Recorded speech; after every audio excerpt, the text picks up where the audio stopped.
Good afternoon, guys. Today we'll be speaking to you about the Warby Parker case study. Warby Parker was founded by Neil Blumenthal, Andrew Hunt, David Gilboa, and Jeffrey Roeder in Philadelphia in 2010.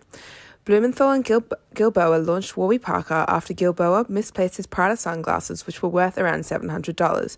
After Gilboa struggled to get this pair of glasses replaced quickly, he asked Blumenthal, "Why are glasses so expensive?" And that was the beginning of Warby Parker. Warby Parker started out as an online company, allowing customers to try up to 5 pairs of glasses at a time, which were not only affordable but very fashionable. Within the first year, the company sold 10,000 pairs of glasses, with the company employing only 60 employees. The company earned $2.5 million within the first year. Following this, the company opened up their first physical store, ending up with 15 stores in total. Due to all of these innovative ideas, Warby Parker became one of the most successful startups in the fashion industry within the last 10 years. In regards to the competitors of Warby Parker, they have 3 main competitors: My Optique Group, Lenskart, and Fendon, which all sell affordable glasses that are fashionable. The types of products that Warby Parker sell are cheap and affordable eyewear, prescription glasses, as well as everyday sunglasses. The target market that Warby Parker has chosen includes those that purchase eyewear out of pocket, who are looking for style and are between the ages of 20 to 25, consumers who enjoy giving a helping hand, and most importantly, consumers that are looking for affordability. The first major key issue that Warby Parker experiences is the failure to be able to operate in a timely fashion. Examples of this include when the business started up, they were trying to achieve over 12 goals. Whilst achieving success in the business, this led them to falling behind in their main objectives. Although they struggled with their management skills, one of the goals they set up was a non-profit partnership for their Buy a Pair, Give a Pair program. This was a huge opportunity for Warby Parker, as 2.5 billion people around the world need glasses but do not have access to them. Of this number, 624 million cannot learn or work due to the severity of their visual impairment. Warby Parker implemented Buy a Pair, Give a Pair, and in 2018 alone, over 4 million pairs of glasses were distributed to 33 countries through their program.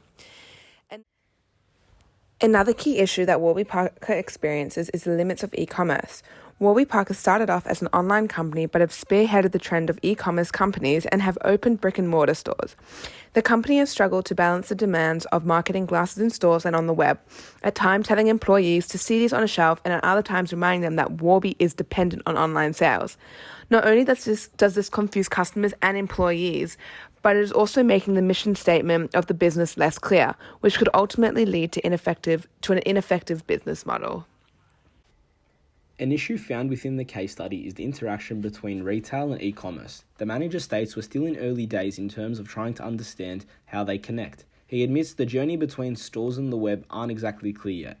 E-commerce is defined as the commercial transactions conducted electronically on the internet.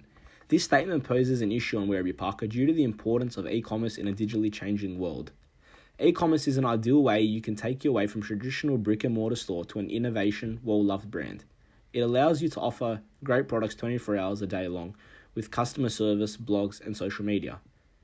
In order to overcome this issue, managers must sit down and discuss a marketing strategy. As discussed within the Week 1 lecture, a marketing plan can allow managers to create various links between product benefits and customer needs. Through understanding the customer-specific needs and wants, managers can create an online presence which highlights those aspects. Through defining customer needs and wants on the Warby Parker e-commerce platform, the business can overcome geographical limitations, gain new customers, and in turn make the business more digitally efficient. Another issue I will discuss is the balance between marketing online and in-store. Warby Parker has been facing difficulties finding a balance between marketing the products both online and in-store. Originally, Warby Parker thought that their brand would be entirely online. However, they discovered that having a physical store boosted sales, as it allows customers to interact with the products as they are able to try on the glasses. As stated in the article, being a private label that isn't well known, letting them touch and feel the products is critical in reducing any friction. However, majority of their sales do still come from their online website, and it is expected that their online presence will continue to grow. Having a balance between marketing online and in-store is an important aspect for a business, especially one that isn't very well known, to ensure that it is being marketed effectively and smoothly. The first opportunity Warby Parker took advantage of was entering the untapped online eyewear market. Through Warby Parker's innovation and pioneering, the founders of the company saw an opportunity to enter an untapped market, selling glasses online. They successfully did this by making consumers comfortable purchasing glasses online through their home try-on program. Initially, they were the only company in the industry operating in this market. However, this innovation was one of the most imitated startups of the century, and with that, competitors such as My Optique Group and Lenskart adopted their own version of the home try-ons program. For example, instead of sending 5 frames to the consumer to try on like Warby Parker, Lenskart will send an optician to your home with more than 100 different glasses for you to test. Conclusively, this affected the companies in the eyewear industry, forcing them to adjust their business models. In more recent times, Warby Parker still continuously looks to expand and add value to their products. They currently are adopting a more technological approach to their innovations. The company has created an easier way to get an eye prescription by creating a virtual vision test, eliminating the whole process of going to the optometrist and purchasing glasses in store. Currently, Warby Parker's close competitors such as Lenskart, Fedon, and My Optique Group do not offer a virtual vision test to their customers. However, they have now become a competitor to optometrists. It was stated that independent optometrists make 45% of their money from selling glasses. It is predicted that with companies like Warby Parker creating a substitute for in-store eye tests, there will be fewer exams for them to do and their market will shrink. This will drive massive consolidation of practices, reduced income for professionals, and lower enrollments in professional schools, ultimately hindering the optometrist businesses. Now I'm going to talk about the relevance of issues to other companies in the same industry. One of the biggest competitors of Warby Parker is the My Optic Group, which was founded back in 2004. Warby Parker is still relatively new in the eyeglass industry, since only being found in 2010. One of the issues found in the article said that Warby Parker is still very dependent on the online market, while its competitor, the My Optic Group, is more focused on selling on the physical store. According to a research done by Galino and Moreno, despite the increasing demand for online stores, physical stores are still the main attraction for customers. Based on a survey done by PwC, there are 70% people who shop in stores, while there are only 54% people who shop online. The second issue is the lack of time management skills.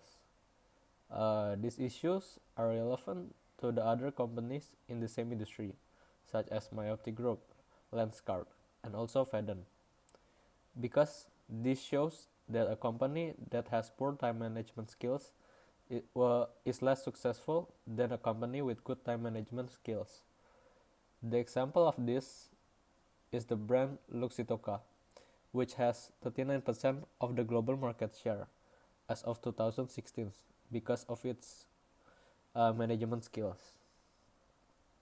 The last issues that I will be discussing would be focusing on multiple things instead of one at a time. These issues are relevant to other companies in the same industry, since every company will need different things. It is important to create a business priority list depending on the company's needs in order to function properly.